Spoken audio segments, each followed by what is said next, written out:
Hey guys, welcome back to Magic TV. My name's Craig. It is 9 o'clock. It's time for another video, and today I'm going to be talking about creator burnout. Now, creator burnout is a really serious issue within the Magic community, especially for creators of Magic.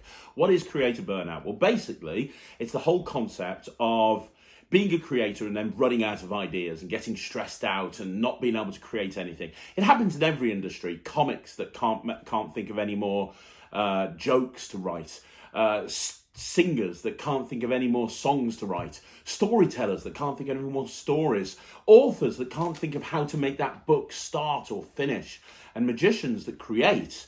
It's a very frustrating thing, especially if you are a creator of magic. So if you're somebody who creates magic, whether it's creating it to sell or whether it's creating it to kind of slot into your own show, having that point where you're kind of burnt out, it's a really stressful thing.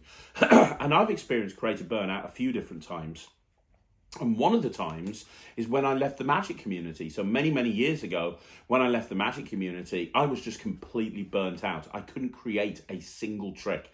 I sat there and I tried and I couldn't. And that, along with a whole bunch of other factors, basically just made my decision to leave. It was only when I left the community and I stopped actually trying to create that I was able to create more than ever before. And a lot of the stuff that you see coming out now is stuff that's been created in the last decade while I've been away from the Magic community. And I've learned a few lessons on how to deal with creator burnout, because the thing is, some of you might know, some of you might not, I also get booked as a motivational speaker. And one of the things that I get booked to speak about a lot is I speak to business owners when they've lost their mojo. So entrepreneurs are very much creative. They're creating new ideas for their company, new ideas to market their company. And when entrepreneurs lose that creative streak and can't come up with any new ideas, that's a really big issue. And one of the things that I get hired to do is to go in and speak to business owners about this very thing. So with that in mind, I thought what I'd do is, for any creators out there, and as I say, it doesn't have to be somebody who creates magic to sell. It could be somebody who creates magic for their own show. It could be a consultant. It could be anybody. For anybody who creates and has experienced burnout, or maybe is experiencing burnout, I have a 10-point list here. 10 things that you can do to help you when it comes to creative burnout, to help you get your mojo back and get you start creating again. So it's a 10-point list. We're going to count them down. Let's start with number 10. You can tell that I take things very seriously when I make a list, and that's what I've got here, a list. I'm going to take it from number 10. So 10th position, we have, don't force yourself to create. I've put this at 10th position. This is one of the most important things that I can say. In fact, it's so important, I'm going to say it again. Don't force yourself to create. I meet a lot of creators whose job full-time is to create. Now, that might be a consultant and they're hired to consult on a project or something, or it might be somebody who makes their full-time living as a creator of magic. When you make your full-time living as a creator of magic and you're forcing yourself to create and you're constantly needing to come up with new ideas, that's when you can very easily experience creator burnout, because you're putting a lot of pressure on yourself, right? I'm not a full-time creator. I know I create magic, but I do it for fun. It's a hobby. I have another job. I have another business. I'm a performer. I'm an entrepreneur. I'm a motivational speaker. I'm a business owner. I run a few different businesses. That's where I make my money. The creating thing is fun. It's a hobby. When I create magic, yeah, I make money from it. But when I create magic, I do it for the fun of it. I do it because I enjoy it. That's my reason for creating magic.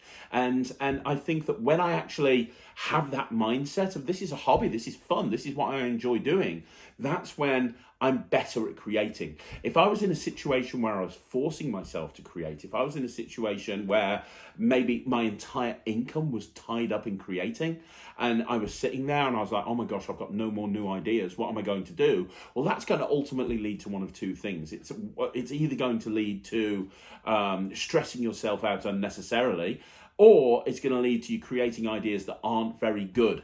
And as the old saying goes, you're only as good as your last trick. It doesn't matter how amazing that trick is that you've created, your last trick is the one that people are going to judge you by, right? So I would advise people not to put themselves into a position where they're being forced to create. Or if you are in a position where you're being forced to create because maybe it's your full-time job, then maybe have multiple income streams, like maybe have a performer or be a consultant and a creator and this and that, and have a YouTube channel or a blog or something that you can monetize as well. But don't put yourself into a position where your entire income is based around you forcing yourself to create, because that's when you put that much pressure on yourself, that's when you're going to have a lot of burnout. Okay, so in ninth position, the other thing that I'd say, ninth position, is don't be afraid to take a break, and more importantly, have another hobby. And I speak to a lot of people that have experienced creative burnout, or maybe they are experiencing it. I have a lot of message from people that say, hey, I'm a creator, I've created magic in the past, but now I've got no new ideas. What am I going to do? And I say to them, well, take a break and do something else. What is it that you can do that's not magic related? And a lot of the people that don't have another hobby, it's just it. It's magic, magic, magic, magic, 24/7. You find inspiration in everything. And by having other hobbies and other interests, what happens is that you'll find inspiration from taking a step away. As you'll see later on in the list, just taking a step away is very, very important. Removing yourself from the problem. A lot of the time, creative burnout will happen when you're looking at an idea and you can't figure out what to do with it. You're trying to do something, you're trying to come up with this idea, and nothing's happening. Nothing's coming into your head. So what ultimately happens is you put stress and you put pressure on yourself, and then it just gets worse and worse and worse, and your brain becomes all befuddled, right? Well, by just take a step back. If you get to that point, go, you know what, I'm going to do something else. Like for me, I love watching genre TV, anything to do with geeky TV, superheroes, Marvel, old 80s and 90s TV shows, whatever it may be. I love that sort of stuff. Wrestling, I'm a big wrestling fan, as a lot of people will know. There's a whole bunch of hobbies that I do completely away from magic. And you know what? If you look at my back catalogue, if you look at the things that I create, a lot of the stuff that I create is grounded in that. So, you'll see that a lot of the routines that I create have a time travel theme to them. Why do they have a time travel theme to them? Well, I'm a massive Doctor Who fan, and I love anything to do with time travel, especially anything to do with Doctor Who. So over the years, I've created tricks to do with psychic paper, I've created tricks to do with sonic screwdrivers, I've created packet tricks all about Doctor Who. Yeah, it's because I've got another hobby. So when you've just got magic and it's magic 24/7, your inspiration has to come from what you know about magic. But if you take a step away and you have hobbies away from that, you're going to be able to draw inspiration from so many other places.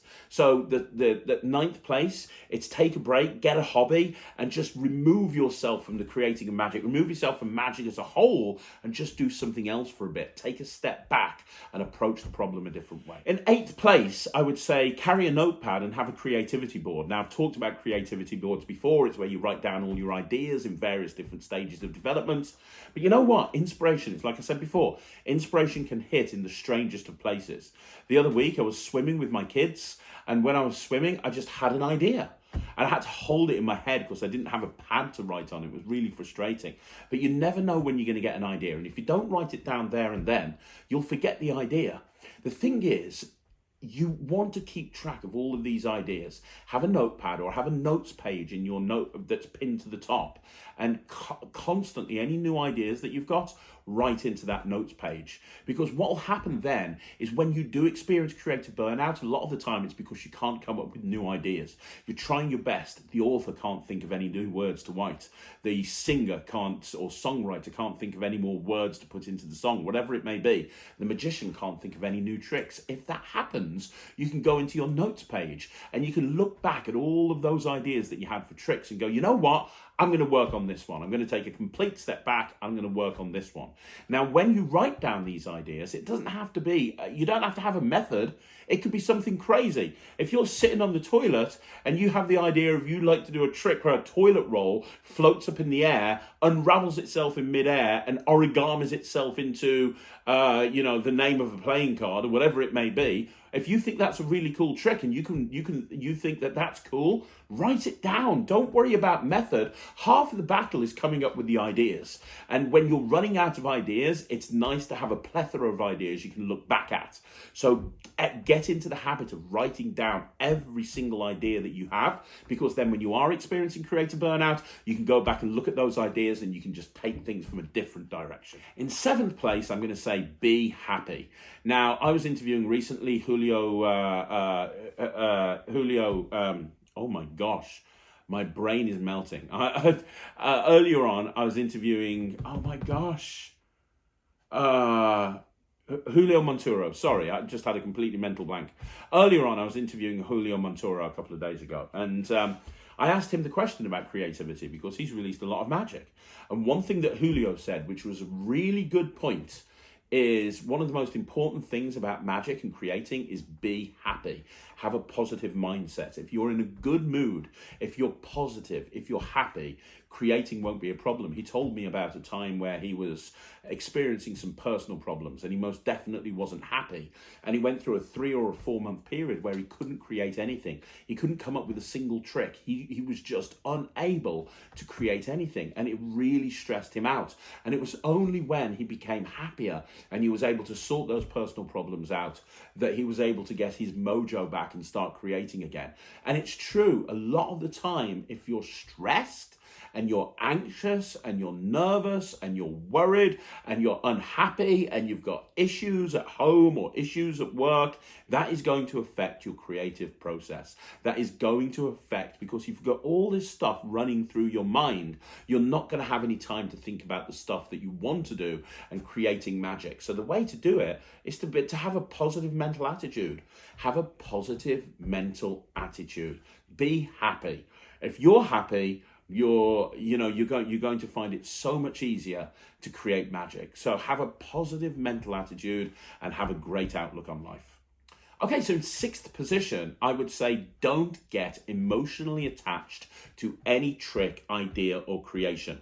Now, what do I mean by that? Well, very, very simply put, I meet creators, and what they do is they have an idea for a trick, and they've convinced themselves that this is going to be the greatest trick of all time. This is going to be the trick that makes them famous. They're going to be the next Greg Wilson, the next Jay Sankey. This trick is going to be incredible, right? Such an awesome trick. And what happens is something will happen with the trick. Like, it might not work like they hoped it would. Or, you've gone out and you've trialed it in the real world and the reactions just aren't where they want it to be from other, from real people. And as much as you love it, it just doesn't seem to get any reactions. Or there's holes in the plot and there's no way to fix those problems. Or, let's say you found out that somebody else does it. Whatever the reason is, eventually, if you keep creating, you're going to get into a position where you have to pull a trick. Because if you're putting all of your time and effort and energy into that one particular trick and you're putting no time and effort into anything else, what happens is you're just throwing water down a bottomless hole and expecting it to fill up, and it's never going to get filled up. All that's going to happen is you're just going to pour more water in and more water in and more water in. Well, it's the same with energy and effort. If you put all of your effort into this one particular trick, and it's a trick that potentially isn't going to work, it doesn't matter how much you love it, it's wasting your time.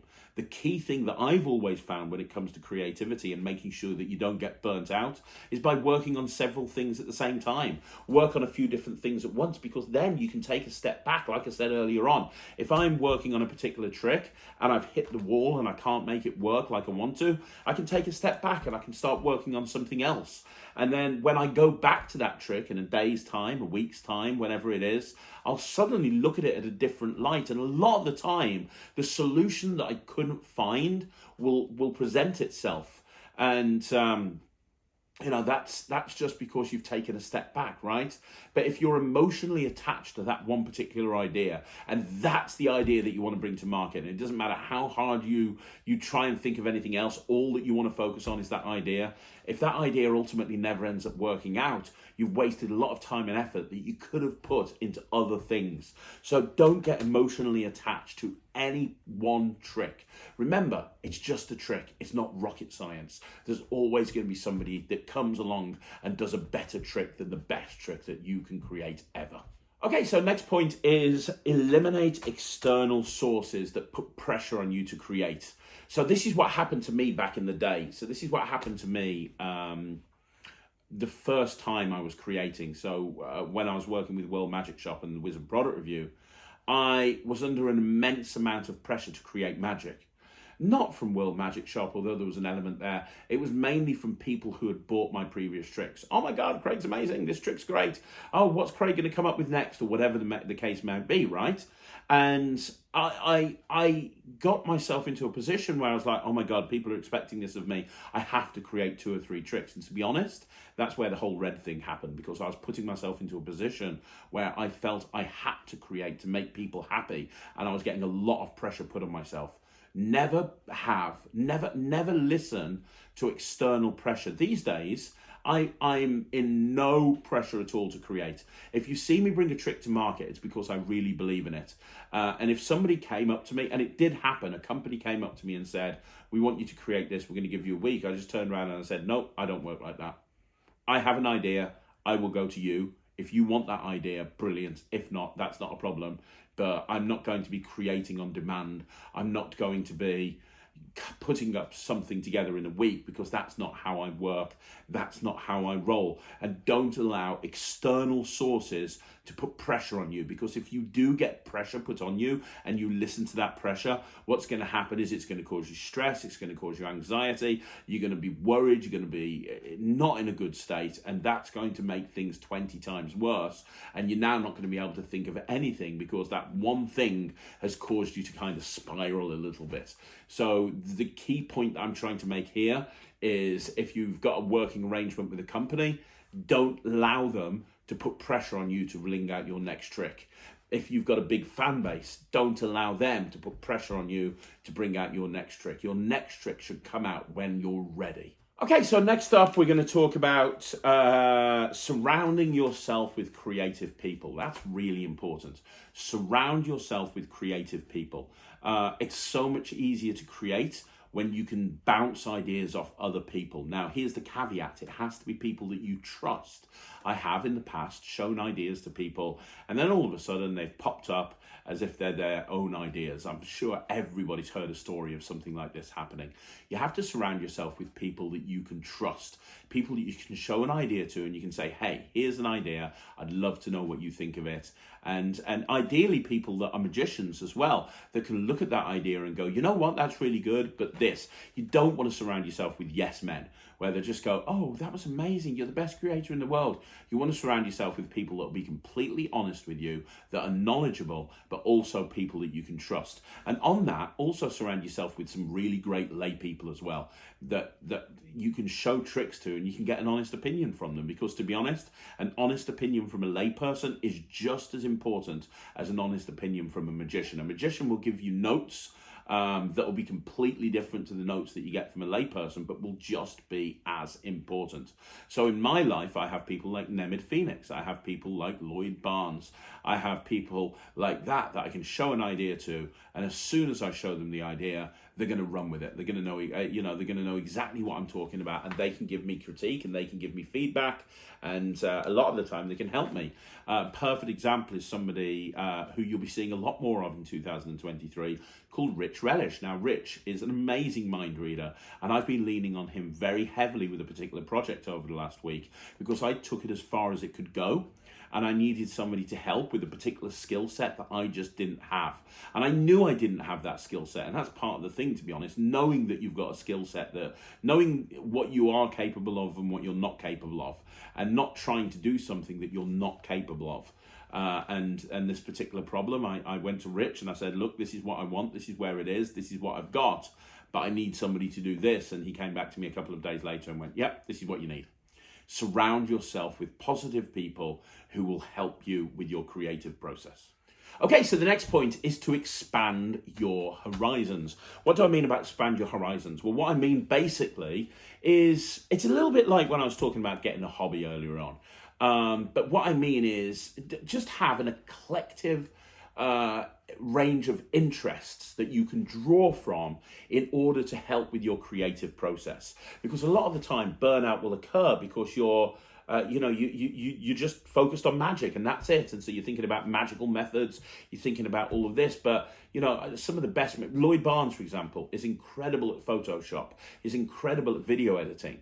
And those hobbies and those interests really allow him to go in a completely different direction when it comes to creativity. Because he can have an idea for something and he can create the gimmick. He can literally just go, right, I'm going to use my Photoshop skills. I'm going to use my skills as a card gaffer to put this thing together, which I would never be able to do. I'd have to go to somebody to help or get a prototype or something like that. It's why you probably will never see me creating intricate gaffs. It's just not something that I'm capable of doing. So, expand your horizons, have new interests, new hobbies, have new skills. Anything that you can bring to the table to help your creative process will be really useful. Okay, so the penultimate point here is to go back to old ideas. And what I mean by go back to old ideas is I basically mean go back to old ideas. I'm not talking about stuff on your notes page or your creativity board, taking a step back and working on something that you thought about a month ago or 2 months ago. I'm talking about things from years ago, right? So I have notes and I have books and I have a book or a folder, excuse me, for each year. So each year I have a folder going back about 15 years. And all of my ideas that I've ever had, I put inside that folder. And then what I can do is I can go back on a very regular basis and I can go look at that stuff that's in those folders and I can say, right, let me have a look at this. What ideas did I have 15 years ago? Oh, that's a really good idea. Again, Julio Monturo. I spoke to him in an interview the other day, and one thing that he said is that he's got a trick coming out later on this year, and it's something he created when he was 13 years old. And he created it when he was 13 years old. He's 24 now, so it was 11 years ago. And he never released it because there was an element of that thing that didn't work. And he went back to it recently and he revisited it. And with all of his new experience and all of his new ideas and all of his new skill set, he was able to go back to it and go, oh, I know how to fix that. I'm going to do this. And he did. And now it's going to be coming out at some point. So I think the point that we need to learn here, or the thing that we need to learn here, is that it's fine to go back to old ideas. But in order to do that, you've got to be organized. You've got to write all these ideas down. And this comes back to the second point that I made, which is carrying a notepad, making notes of all of these ideas and storing them and cataloging them so you can go back to them in the coming years. Okay, and then the final point that I'm going to make, which is a little bit radical, and I think that people are going to say, wow, Craig, that's a bit radical, but it's something that's worth looking at, is to leave magic for a while. I'm not talking about quitting magic. I'm not talking about putting on Facebook, I am done with this, I'm selling all of my stuff, bye. Nothing like that. I'm just talking about taking a couple of weeks away, taking 2 or 3 weeks away and just dropping everything to do with magic. Not reading any books, not playing with any cards, not fiddling with any coins, nothing, just taking a step back from magic completely. And a lot of the time that can help, because sometimes creators especially will get so wrapped up and so obsessed with magic that you get to a point where it's just surrounding you 24/7. And if you take a complete step back and you kind of do a detox on magic, you'll come into it with a fresh perspective. It's a little bit like taking a step back from that trick and working on a different trick, but it's a little bit more radical. It's leaving magic completely for 2 or 3 weeks, not having anything to do with the community, not having anything to do with any new tricks that are coming out, but just taking a step back. You're not going on the jerks, you're not going on Magic Cafe, you're not doing anything like that. You're just taking a step back, you're focusing on other stuff, and then when you come back in, like 2 or 3 weeks later, you'll be rejuvenated. And I've done that a couple of times, actually. In fact, probably for the first 6 months after leaving the magic community, although I was running a magic company, I didn't have anything to do with magic. Outside of performing, I didn't have anything to do with magic. I wasn't practicing. I wasn't coming up with new ideas. It was literally, I would go to a gig, I'd do my thing, I'd pack the stuff away, and I wouldn't use it until the next gig. Sometimes taking one step backwards will allow you to take 20 steps forwards. And I know it seems a little bit radical, but sometimes if you've got creator burnout and you're just putting more and more pressure on yourself, it can be the best thing to do. So there you go, guys. That's another video in the bag. Do me a favor. Let me know what you think in the comments down below. Have you experienced creator burnout? Has this video been useful for you? Do you have any other tips that I didn't cover? I would love to hear it. Also, don't forget, if you want to see more videos like this, like the video, subscribe to the channel, leave a comment down below, and I will be back again with another video very, very soon. And also, please don't forget, if you want to join the Netrix, you can do so. It's www.thenetrix.com. That's www.thenetrix.com. You can go join now and see what all the fuss is about. I will be back again soon. Thank you so much for watching me. My name's Craig from Magic TV.